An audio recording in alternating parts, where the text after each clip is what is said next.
Hello hi. अभी हम लोग मैटर और बेसिक रेडियोलॉजी फिजिक्स को देखने जा रहे हैं। पिछले वीडियो में हम लोग ने बेसिक फार्मूलाज को रिवाइज किया था and nature of our surrounding देखते हैं। If we do a physical analysis all things can be classified as matter. सभी चीज़ों को हम लोग मैटर या एनर्जी के रूप में क्लासीफाई कर सकते हैं। Matter is anything that occupies space and has mass. Matter क्या होता है? कोई भी चीज़ जिसमें स्पेस ऑक्युपाई करती है या मास होता है।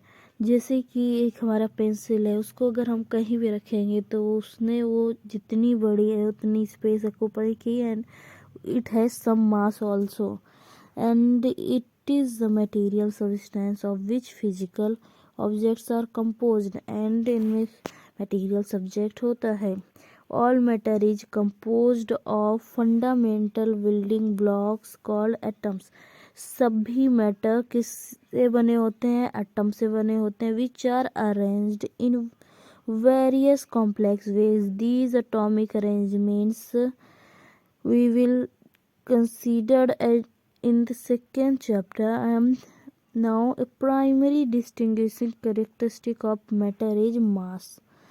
मैटर की जो मेन क्वालिटी है मास है and the quantity of matter contained in any physical object. Matter की जो क्वांटिटी है वो किसी फिजिकल ऑब्जेक्ट में हो सकती है।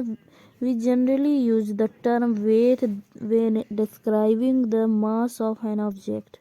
जब हम किसी मास को किसी ऑब्जेक्ट के डिनोट करते हैं तो मास वेट को मास वेट कहते हैं। And for our purposes we may consider mass and weight to be the same but these are not same. Remember, however, that is scary since they are not the same, whereas the mass is actually described by its energy and equivalence. Weight is the force exerted on a body under the influence gravity. Generally हम लोग क्या होता है, मास और wait को same समझते हैं but they are not the same. जो वेट होता है, जो बॉडी पे ग्रेविटी का इन्फ्लुएंस होता है, कितना लग रहा है, उसको हम लोग वेट कहते हैं। एंड जो मास होता है वह एनर्जी का इक्विवेलेंस होता है। Okay, so this is the very important point as mass is the quantity of matter as described by its energy equivalence. Okay, as mass is measured in kilogram. Mass को हम लोग kilogram में measure करते हैं। For example on earth if a man of 91 kg weighs more than 120, मतलब कि अगर एक मैन है 91 kg का, वो 55 किलोग्राम की महिला से ज़्यादा वेट करता है, वेट्स होता है। This occurs because of the mutual attraction called gravity between the earth's mass and the mass of the man or woman. And on the moon the man and woman would weight only about 1/6। Moon में man या women का wait कितना जाएगा? 1/6। जितना अर्थ में है उसका छठा बचेगा, छठा भाग, उससे कम। The weight on earth because of the mass of the moon is much less than that the earth. However, the mass of the men and women remains unchanged as 91 and 55 respectively.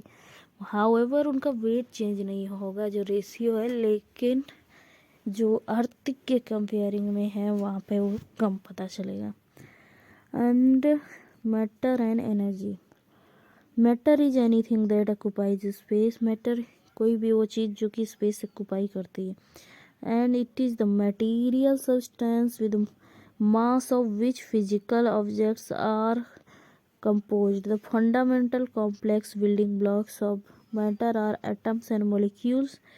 The kilograms, the scientific units of mass, is unrelated to gravitational effects. The prefix kilo stands for 1000 and a kilogram is equal to 1000 grams. Okay. So although mass, the quantity of matter remains unchanged regardless of its states. It can be transformed from one size, shape and form to another. जबकि मास और quantity of matter unchange रहती है regardless of its state, it can be transformed की जा सकती है इसके size, shape और फॉर्म के हिसाब से। कंसीडर करते हैं एक 1 kg block of ice in which shape changes as the block of ice melts into a puddle of water। अगर हम 1 किलोग्राम आइस को रखते हैं जिसकी शेप चेंज होती है as the block of ice melt होता है ए puddle of water में। if the puddle is allowed to dry, the water apparently disappears entirely। अगर वो puddle ड्राई हो जाता है तो वाटर डिसअपियर हो जाता है। We know however that the ice is transform from a solid state to a liquid state, that liquid water becomes water vapor suspended in air। if we could gather all the molecules that make up the ice, the water and the water vapor measure their masses, we would find that each form has same mass। And similar to matter, energy can exist in several forms। International SI unit energy is measured in joules, and in radiology energy is measured in electron volt। So energy क्या है finally, इतना हमने पढ़ा। Energy is the ability, energy is the ability to do work. Energy क्या है, किसी काम को करने की क्षमता को ही हम लोग एनर्जी कहते हैं। Okay, now the potential energy क्या है। Potential energy is the ability to do work by virtue of position. Potential energy ability होती है काम करने की बाय वर्च्यू ऑफ पोजीशन। एक guillotine blade held aloft by a rope and pulley is an example of an object that possesses potential energy। एक guillotine का blade होता है जो होल्ड होता है ऊपर, तो अगर उसको वहाँ पे रोक लिया जाए तो पोटेंशियल एनर्जी, उसमें एनर्जी पोटेंशियली अब्जॉर्ब रहेगी। But if the rope is cut, अगर रस्सी काट दी जाए तो blade will be descend, blade नीचे आ जाएगा एंड गो इट्स गैस्टिटा, और वो जिसकी गर्दन रखी होगी गिलोटिन में उसको काट देगा। The now work is required to get the blade to its high position, and because of this position the blade is said to be possess potential energy। जब हाई पोजीशन में रखा है ब्लेड तो उसको पोटेंशियल एनर्जी में कहेंगे। Other examples of objects that possesses potential energy include a roller coaster on a top of the incline and the stretched spiking of an open screen door। और दूसरा example जैसे कि potential energy किस में होती है, रोलर कोस्टर जब top में होता है इंक्लाइन के, and the stretched spring of an open screen door is also. Kinetic energy is the energy of motion. When we are looking for a motion energy, it is the kinetic energy.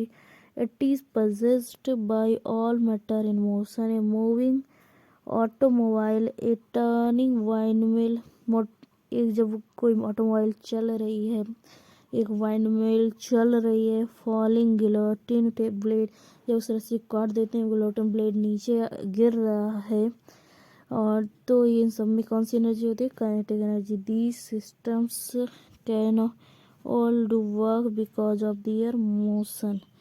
ये सभी उनकी motion की वजह से काम करते हैं। And chemical energy is the energy released by chemical reaction। An important example of this type of energy is that which is provided to our bodies through chemical energy is the energy released by a chemical reaction by